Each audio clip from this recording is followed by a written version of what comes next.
Somebody asked me, what is a digital nomad? Never heard of the term before. Well, a digital nomad is somebody who works online. So they could be a teacher, they could be a trader, they could be a web designer, they could be a developer, etc. But it's somebody who just works online. Generally speaking, they don't work in their own country. They tend to be working in a guest country. What made us as a family decide to move to Thailand in the first place? Basically, I got to 60 last year, and then the pandemic kicked in, the Wuhan flu, and we was in lockdown in the UK from April to last October. That was very, very hard on me. I actually lost people I knew within the pandemic, including my son who committed suicide. So for us it was a no-brainer, really. Life's too short, why am I staying in the UK? I'm just getting old and I can't buy time.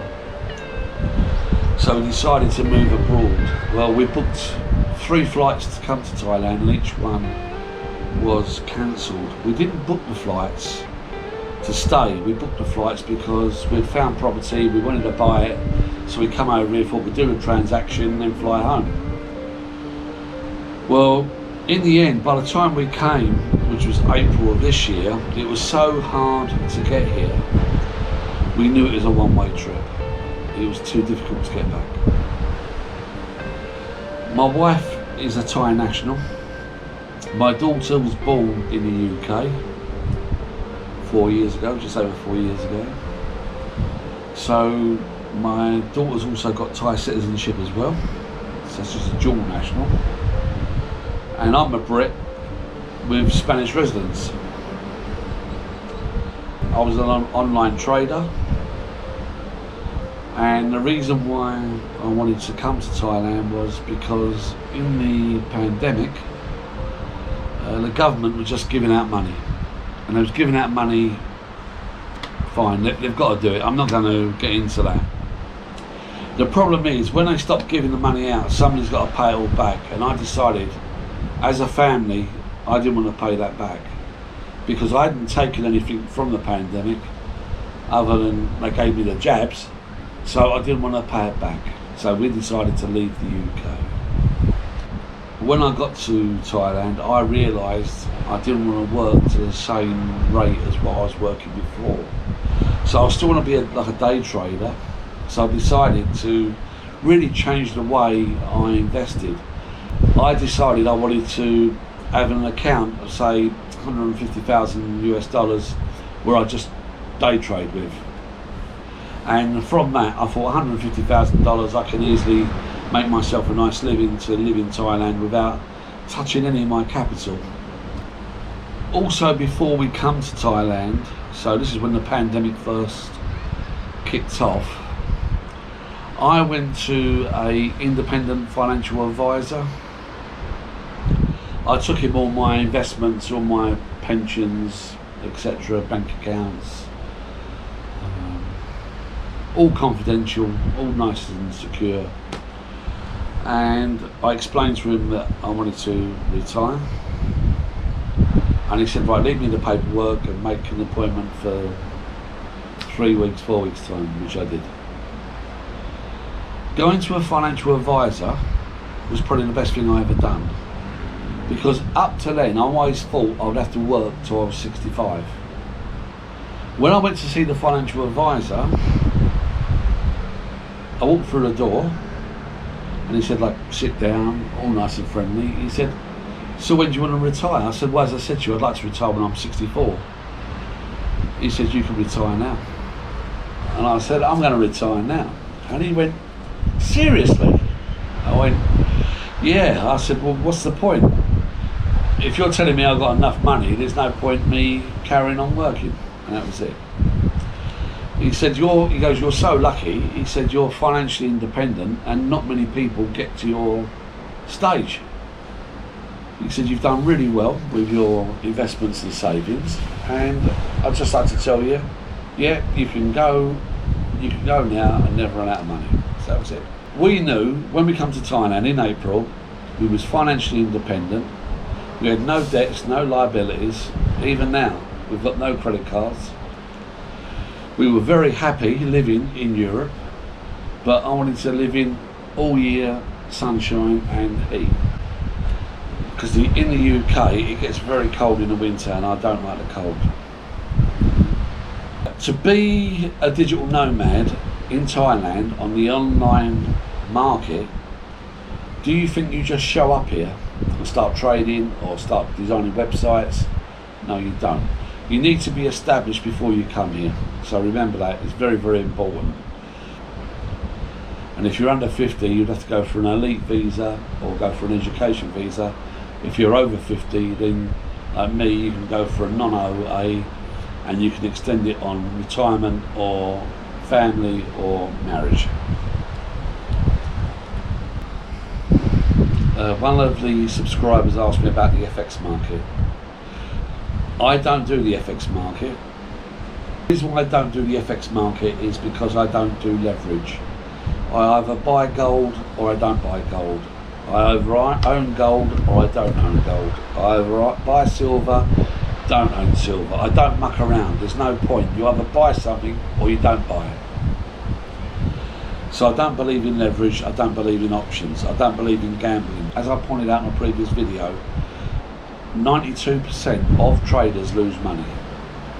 The fact is, using leverage is not investing, it's gambling. The next thing is, a few questions I've got is, well, how much money do I need to have to come to Thailand to set myself up and live here? I believe as an online teacher or a trader like me or a web designer, you could come to these apartments where I'm living here in Bang Chang, and I believe you can live here on 40,000 baht a month quite easily. But that is for another video. Once you have established yourself here in Thailand, obviously you don't want to get bored and you'll meet people. It's difficult at the moment because the bars are closed, so you can't really meet people at the moment like you can normally. But when you meet these people, you will meet like-minded individuals. Now some of these people you will get on with and you'll be friends for as long as you're here and forever and a day. Some of these people you just won't want to be around. So you need to decide who you want to be around and who you don't.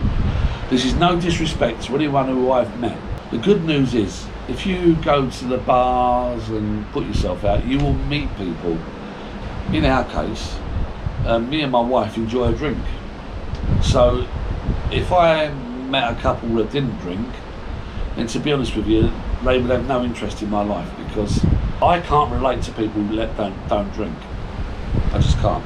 It's just the way I am. At the end of the day, we're all individuals, and as individuals, some people just not your cup of tea. So I don't say anything bad about them. I just don't phone them anymore. I don't mix with them anymore, and I just move on. You know, we're all individuals. I don't wish anybody any harm.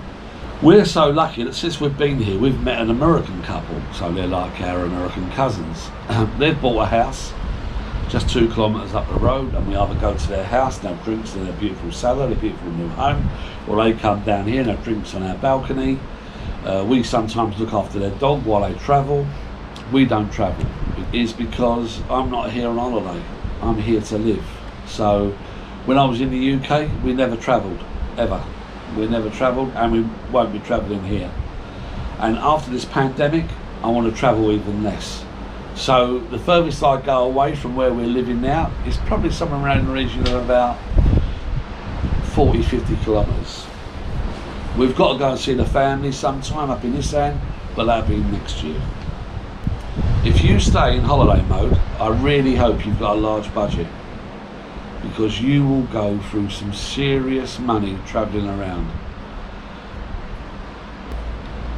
This is the last part. I'm going to introduce you to a fellow vlogger who's far more successful than me, and his videos are about alternative economic views.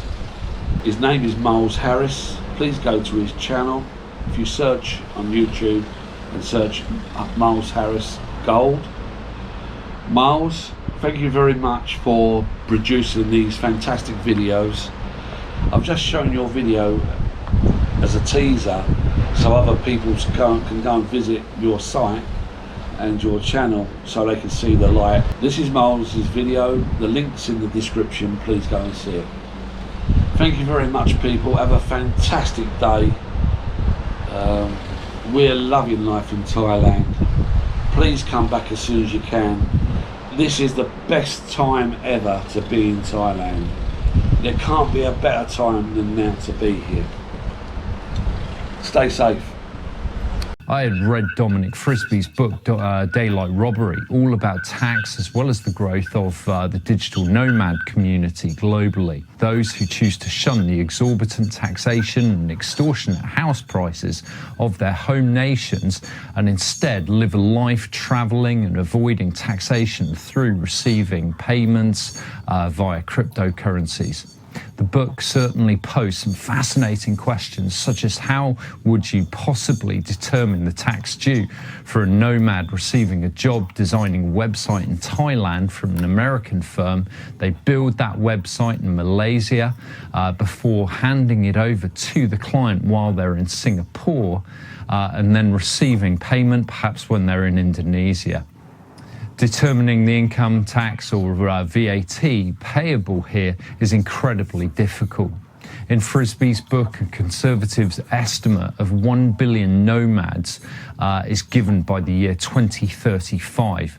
And this is no surprise given the difficulty of finding good jobs at home, the rising cost of Western home ownership, and the impact of increased taxation. But just comprehend this for a moment. 1 billion people who are difficult to actually pin down. 1 billion nomads who are difficult to tax. An eighth of the world's population. Effectively, this is the eighth of the most prosperous of humanity who no longer choose to show up as an asset on a country's balance sheet.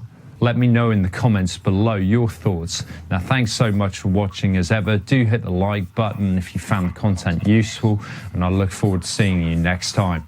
Bye-bye.